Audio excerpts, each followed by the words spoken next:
personaje en el tiempo. Y es nuestro personaje. Entrevistas con María Beatriz Echandía. 1992 fue un año convulsionado en el mundo entero. En Venezuela, por ejemplo, el teniente coronel Hugo Chávez protagonizó un fallido golpe de Estado. En Barcelona se celebraban los Juegos Olímpicos y en nuestro país Pablo Escobar se fugaba de la cárcel de la Catedral en Itagüí. Pero también los colombianos estábamos viviendo el apagón más largo de nuestra historia. Y ese mismo año nació nuestra invitada de hoy. Así es, una muy joven actriz, pero que ya ha tenido que enfrentar personajes históricos muy importantes de mucho carácter. Ella ha sido Elenita Vargas, La Pola, y ahora es una guerrillera desmovilizada, Ana María Estupiñán. Bienvenida y gracias por estar aquí con nosotros. Muchísimas gracias a ustedes por invitarme. Pues bueno, lo que decía, usted parece que la persiguen esos personajes históricos, pero además de carácter muy fuerte, ¿no? Sí, pues gracias a Dios he tenido la oportunidad de hacer personajes que han marcado la historia de nuestro país, hacer un personaje que incluso tiene mucho que ver con un momento muy importante que está viviendo nuestro país.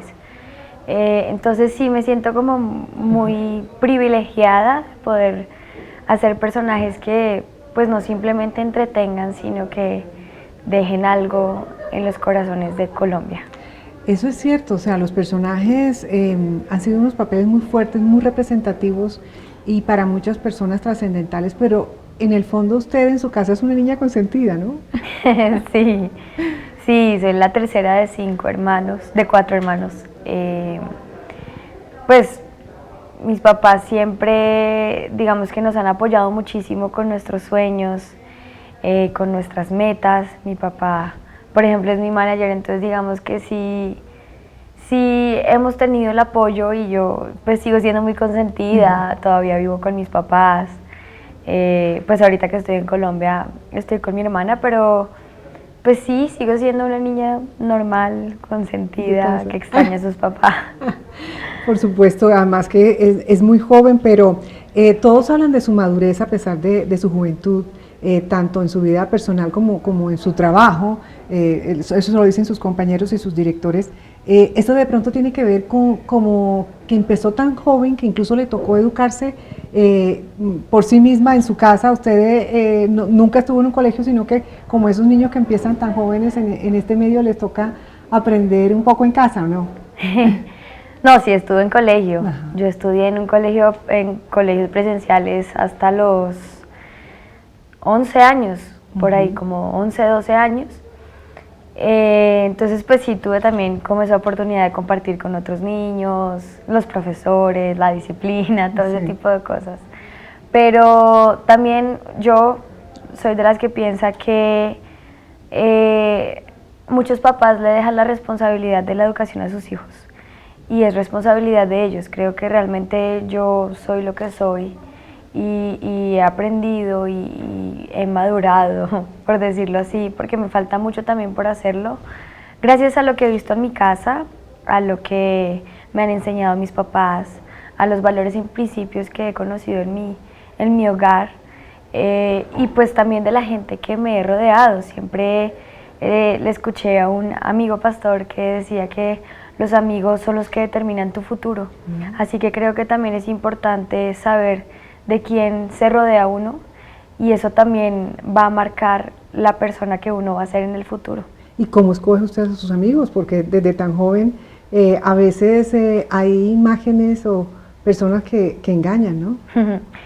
Sí, pero creo que uno a medida de que va creciendo se va dando cuenta. Pues todos tenemos una conciencia, todos sabemos que está bien, que está mal. Nuestros papás siempre nos han enseñado, eso no lo hagas, eso sí hazlo. Entonces creo que uno ya cuando es grande tiene que aprender a tomar decisiones y a saber con quién se mete. Yo, por ejemplo, pues trato de rodearme de gente que crea lo mismo en lo que yo creo. Un poco como que afirme mis creencias, mis convicciones, un poco yo pueda crecer en lo que creo y eso lo hago rodeándome de las personas de las que me rodeo, rodeándome de mis amigos de la iglesia, de mi grupo de jóvenes, mi novio, mis hermanos, mi familia, ¿sí? Como que creo que eso hace que uno se vuelva muy, muy fuerte y aprenda a formar un carácter antes que un talento. Y de todas formas el talento es inevitable y lo vemos en cada actuación suya, pero usted empezó, como usted lo decía, desde muy jovencita porque sus padres estaban en el medio, tanto su papá como su mamá. Y empezó en una serie que todos recordamos, en Padres e Hijos. ¿Qué hizo usted allí? Porque pasaron, bueno, mucha gente que empezó en ese proyecto, ¿no? Sí, yo hice 2 personajes en Padres e Hijos. Uno era de una niña que modelaba, pero no decía nada. Después ¿No tenía hice otro diálogo? personaje, no tenía letra, nada. Sí. Después hice otro personaje que duré como un mes más o menos al aire, de un grupo de niñas, eran 3, que les llamaban pitufas y eran muy fastidiosas. Pues no creo que la gente se acuerde mucho de esa etapa. Eran sus pinitos, empezando. Sí, apenas, ahí claro. comencé, tenía 12, 13 años, no me acuerdo muy bien. Y sí, nosotros comenzamos porque mi papá y mi mamá siempre han trabajado en el medio de la televisión, y nosotros hacíamos desde muy chiquiticos comerciales. Y una vez mi papá con otros 2 amigos se asoció para hacer un cortometraje. En ese cortometraje pues actuaron actores de trayectoria, y una de ellas, Daisy Lemus, nos presentó a una manager que tenía una academia de actuación, de teatro y de danza. Entonces ahí comenzamos a estudiar teatro, eran profesores de la SAP, entonces obviamente era muy bueno el entrenamiento. Y después ya comenzamos como a tomar talleres, también mi papá trabajaba en ese momento en un canal de televisión. En ese canal empezamos nosotros a tomar talleres que hacían vacacionales, y así empezamos a hacer talleres poquito a poquito y a hacer cosas chiquitas. Pues sí, realmente hizo cosas chiquitas como esa que usted menciona y otros papeles en otras telenovelas, pero muy, muy joven ya le llega su protagónico, realmente con una historia muy apasionante, una historia, por supuesto, un papel histórico, y ese en La Pola. ¿Cómo fue que la escogieron a usted? ¿Cómo fue ese casting que tuvo que hacer? Bueno, todo fue muy chistoso porque yo había hecho una novela para Caracol que se llamaba Oye Bonita. En esa novela yo tenía el pelo crespo, y cuando hicimos el final de la novela, yo me alisé el pelo, me lo alisé mucho, y almorzábamos y todo, y en ese almuerzo estaba Estela Morales, la que iba a hacer los planes en La Pola. Ella me vio de pelo liso y me dijo: ay, tú así te pareces mucho a Carolina Ramírez. Entonces mi mamá le dijo: sí, es verdad, ¿no? Entonces le dijo: sí, y Carolina va a hacer La Pola, entonces tú, ¿por qué no haces casting para La Pola? Todo fue muy chistoso. Sí. Entonces mi mamá dijo: sí, claro que sí, cuéntame cuándo. Ahí pues yo obviamente empecé a buscar mucho de La Pola, de quién era bien ella, porque digamos que uno en el colegio lo que le cuentan es muy, sí, claro, muy superficial. Entonces, pues en ese sentido, ¿no? Digamos que no ahondan mucho. Claro. Entonces yo empecé a buscar, fui a una entrevista, estaba muy nerviosa. En esa entrevista nos dijeron cómo iba a ser el casting. Había muchas actrices y actores muy reconocidos. La verdad yo estaba muy nerviosa porque no creía que fuera a ganármelo, porque había muchas otras niñas que ya habían hecho más personajes que yo, que tenían ya un nombre, y justo el día antes de que era el casting yo me quemé la cara con una plancha. No. Entonces obviamente ahí sí ya perdí toda esperanza. ¿De verdad? Y dijo: bueno, hasta aquí llegué. Sí, fue terrible, pero igual fui al casting y nadie se dio cuenta de mi quemadura. Y bueno, después me llamaron a que tenía una reunión con Sergio y pues me Pues imagínese, además trabajar con un director como Sergio Cabrera, que además habla muy bien de su trabajo, de su responsabilidad, de su madurez.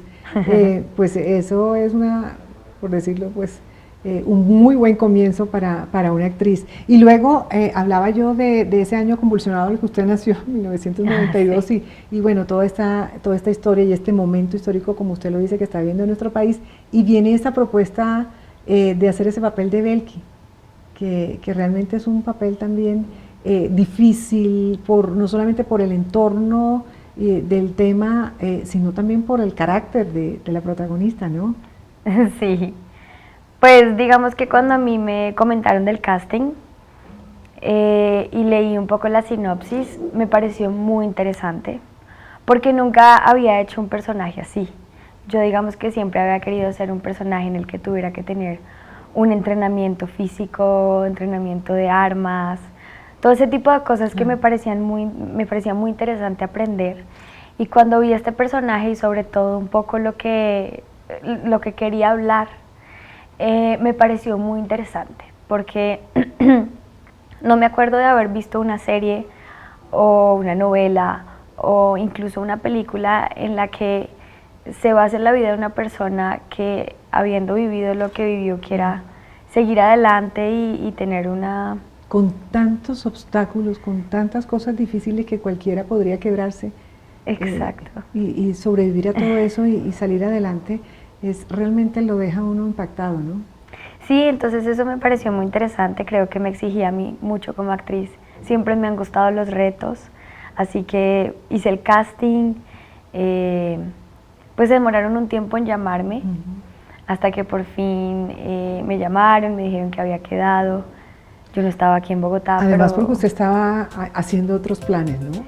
Sí. Usted andaba en otros planes, pero bueno, de eso también quiero que sigamos hablando de ese magnífico papel de Belki y de todos esos planes, pero en este momento tenemos que hacer una pausa, Ana María, pero ya regresamos para seguir conversando y para que nos cuente por qué es tan importante una vaca en su carrera artística, cómo aprendió a cantar rancheras y también de su próximo paso en la música. Ya regresamos. Nuestro personaje en el tiempo, y es nuestro personaje. Entrevistas con María Beatriz Echandía. Y seguimos conversando con Ana María Estupiñán. Estábamos hablando, por supuesto, de este personaje maravilloso de la niña, pero también hay que hablar de ese personaje de carne y hueso y sobre todo de ranchera, que fue el de Lenita Vargas. ¿Cómo hizo un amante del rhythm and blues para aprender a cantar rancheras? Porque usted no era como la más conocedora de rancheras, ¿no? No, la verdad no había escuchado muchas rancheras en mi vida. Pero bueno, me pareció divertido porque era algo diferente. A mí siempre me han gustado mucho los musicales. Así que cuando quedé para Elenita, porque ahí también hicieron casting, yo creo que todas las actrices Me imagino, claro, de Colombia y el mundo entero. Entonces, pues digamos que fue divertido conocer otro género y sobre todo creo que lo que pude descubrir en las rancheras es que más que música es como poesía. Eso me pareció muy lindo. Las letras son muy lindas, son muy profundas, son muy poéticas. muy sensibles, ¿no? Sí, entonces me pareció eso muy lindo. Y pues obviamente mi papá, digamos que siempre ha sido músico, entonces, pues no músico Profesional, sí. profesional, pero él es muy bueno y le gusta mucho, así que me empezó a entrenar la voz. ¿Y usted se sabía alguna canción de Lenita o le tocó aprenderse todo? Todas me tocó aprendérmelas. Sí. Sí, la primera que me tuve que aprender fue la de Mal Hombre, porque fue la del casting. Okay. Y de hecho en el casting se me olvidó la letra. De verdad. Y yo por eso pensé que siempre Que me han tampoco. pasado cosas terribles en los castings. Pero bueno, gracias a Dios lo pasé y sí, fue un personaje muy lindo porque además cuando empecé, pues yo no supe muy bien quién era Lenita, porque no seguía mucho ese género de música. Y digamos que pues cuando ella tuvo mucho éxito, yo estaba todavía muy chiquita. Entonces, creo que ni había nacido. No había nacido, yo Sí, por creo que eso no había empecé con nacido. 1992. Bueno, no sabía mucho de ella, entonces también empecé a investigar, empecé a ver muchas entrevistas de ella, escuché llamadas telefónicas y todo eso pues para agarrar el acento y todo ese tipo de cosas. Claro, es muy bayuno, Muy caleño, por supuesto. Sí, después me di cuenta que era una mujer que amaba Colombia. Incluso hay que contar que Ana María hubo una época en que no se creía ni siquiera bonita, que estaba como muy eh, mm, eh, apagada en ese sentido, pensando pues que no era la más bonita, no tenía pues mayores cualidades. ¿Cómo superó como ese complejo que tuvo en ese momento? Gracias a Dios y a mis papás. Ujú. Para mí fue súper importante el apoyo de mis papás en ese momento, porque sí fue un momento difícil en mi vida en el que cuando nacieron mis otras dos hermanitas, las menores, yo entré en un conflicto interno de que nadie me quería, de Claro. que ya no era importante para nadie. A mí en ese momento no me gustaba mi pelo, entonces digamos que era Se le complicado. juntó todo eso. Sí, se me juntó un poco todo, pero tener el apoyo de mis papás y de Dios fue importantísimo. Nosotros pues somos cristianos y digamos que en nuestra iglesia hubo personas que nos aconsejaron, que nos hicieron un seguimiento, hubo libros que nos ayudaron, y digamos que como familia haber superado todo eso fue muy lindo y para mí fue muy importante y es algo de lo que hablo ahora dando conferencias a jóvenes en Qué iglesias o en eventos, porque es algo que ahora se ve Y mucho. que viven muchos jóvenes. Eso es casi Sí. que parte del pasar esa adolescencia para casi cualquier persona, ¿no? Sí, eso pasa mucho, entonces me gusta como hablarle a jóvenes sobre lo que yo viví, porque muchos piensan que por el hecho de ser actriz mi Es vida famosa, es es perfecta. linda, todo en su vida es perfecto, sí. Exacto, entonces eso ha hecho que niñas cambien mucho su perspectiva. Pues eso se nota en su manera de hablar, en los comentarios que hacen sus compañeros, de su madurez, de su entrega profesional, y esa sencillez que se le ve incluso cuando habla. Sin embargo, entonces, ¿cómo hace cuando ya a usted le ha tocado desfilar por esas alfombras rojas, tanto aquí en Colombia, donde ya ha ganado premios, pero también ya lo hizo a nivel internacional, ¿no? Con Nickelodeon. Sí, bueno, eso es súper chévere. Yo creo que obviamente obtener un premio o un reconocimiento por algo que tú has hecho, por algo que le has puesto tu corazón, como tu tiempo, es muy bonito y es muy emocionante. Claro. Obviamente yo anhelo algún día ganarme un Oscar. Claro, Pero y pues, yo me imagino que un Oscar y por qué no un Tony también, porque si a usted le gustan los musicales, se ha visto también, bueno, es un anhelo suyo, lo decíamos antes del corte, que usted antes de este papel de la niña estaba organizando todo para irse a estudiar a los Estados Unidos, y en busca de eso, ¿no? sí, claro que sí. De encontrar una carrera también en Hollywood. Sí, claro, eso es lo que pues yo quiero lograr. Obviamente si no lo logro, pues también voy a ser feliz pero pues yo creo que es la meta de cualquier actor. Así como, no sé, la de cualquier cantante es ganarse Claro, un Grammy. por supuesto. Pues obviamente me gustaría, pero por ahora lo que he recibido y todo eso me ha servido para exigirme más. No solo como actriz, sino como persona, porque pues a veces tal vez el reconocimiento, la fama y todo ese tipo de cosas pueden a uno desviarlo un poco. Nublarte, claro. Pero creo que uno tiene que mantenerse bien, con los pies bien puestos en la tierra. Pero eso no quita que uno aspire a ganarse un Oscar, por Ah, no, supuesto, y claro que desfilar no. ahí en la alfombra roja. Claro que no, lógico. pero seguiré, si me gano un Oscar, seguiré siendo la misma. La misma, por supuesto que no se maquilla mucho. Y ahorita su meta es hacer eso, llegar a estudiar, irse a estudiar. Sí, digamos que yo en este momento quiero irme a estudiar. Mis metas son estudiar actuación para cine, escritura creativa y teología. Ya comencé teología. Estoy estudiando por internet. Digamos que en este momento mis planes están así, pero pues obviamente si me llega a salir Abierta, un proyecto, claro. pues también estoy abierta porque también quiero ahorrar, porque obviamente también cuesta plata. Por supuesto. Y pues vamos a ver qué pasa igual, no estoy cerrada a nada. Bueno, lo cierto es que usted ya hizo sus pinitos en el cine y por eso hablamos de La Vaca, porque Dos mujeres y una vaca es esta película que usted hizo con una actriz además internacional.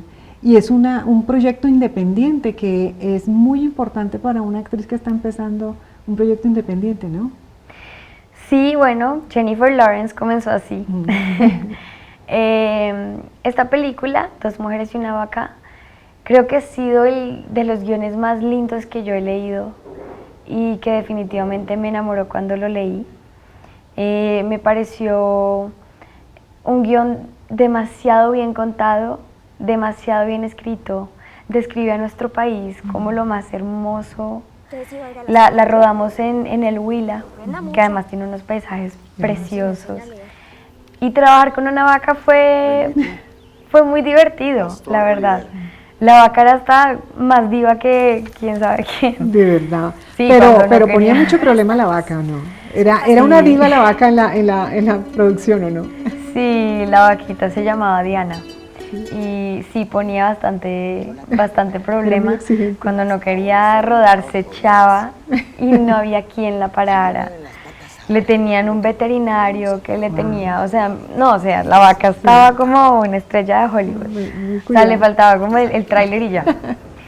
Pero fue muy divertido porque, bueno, yo no soy muy, no sé cómo decirlo, muy de animales y, de mucho contacto y la con naturaleza. Los animales, sí. Obviamente me Los encanta amas, la naturaleza y me parece hermoso ver un paisaje lindo, pero pues digamos que el tema de los bichitos y eso no me parece tan divertido.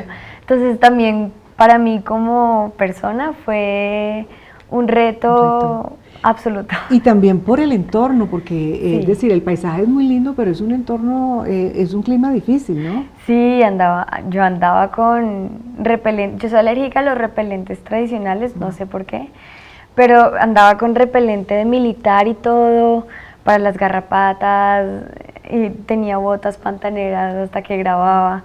Sí, era muy divertido. Si ustedes ven fotos de mi behind the scenes, Sí. es muy chistoso. Tengo botas pantaneras con el vestido, medias, es muy divertido. Pero fue muy chévere, es una película hermosa que creo que resalta el valor de la mujer de una manera increíble. También muestra el analfabetismo que hay aún en esta época. Es increíble, sí. Cuando hablaba con el director me contaba que incluso ahora todavía hay como 7 millones de analfabetas en Colombia y eso es... Que no lo puede uno creer. No lo puede uno creer, siglo, entonces pues creo que mostrar esa realidad fue muy importante y de la manera que se muestra y un poco también habla del perdón y son muchas cosas muy lindas que tiene Mensajes, esta película. que es lo que le gusta a Ana María. Sí. Y hay que terminar, desafortunadamente se nos acaba el tiempo, pero hay que terminar con otra faceta de Ana María y lo mencionamos por los musicales y es por supuesto la música. ¿Es cierto que usted tiene un proyecto con su hermano que está grabando? ¿Ya grabó? Sí, mi hermano es músico, es productor musical y él ahorita está haciendo su álbum. Okay. En ese álbum va a haber una canción que tenemos los dos, pues todavía es algo que está construyéndose, que se está trabajando, pero apenas ya esté listo, van a ser los primeros en enterarse. ¡Ay, qué maravilla! Qué va a ser dicha. muy chévere. Qué rico, pues por supuesto vamos a estar pendiente porque ya los que la amaron con Elenita y ya saben que ese gusto por la música van a estar muy pendientes también de esa parte musical, de esa carrera musical de Ana María. Y bueno, desearle la mejor de las suertes en sus estudios, en su vida. Tiene un gran futuro no solamente por la juventud, sino por esa manera de llevar su vida que me parece que está muy con los pies en la tierra, pero con las manos estiradas, queriendo alcanzar el cielo, y eso es maravilloso, Ana María, de verdad. Gracias por haber aceptado esta invitación del Tiempo Televisión. No, muchísimas gracias a ustedes. Y a ustedes, gracias por su sintonía. Los invitamos a continuar en la programación del Tiempo Televisión porque usted elige quién le cuenta las noticias.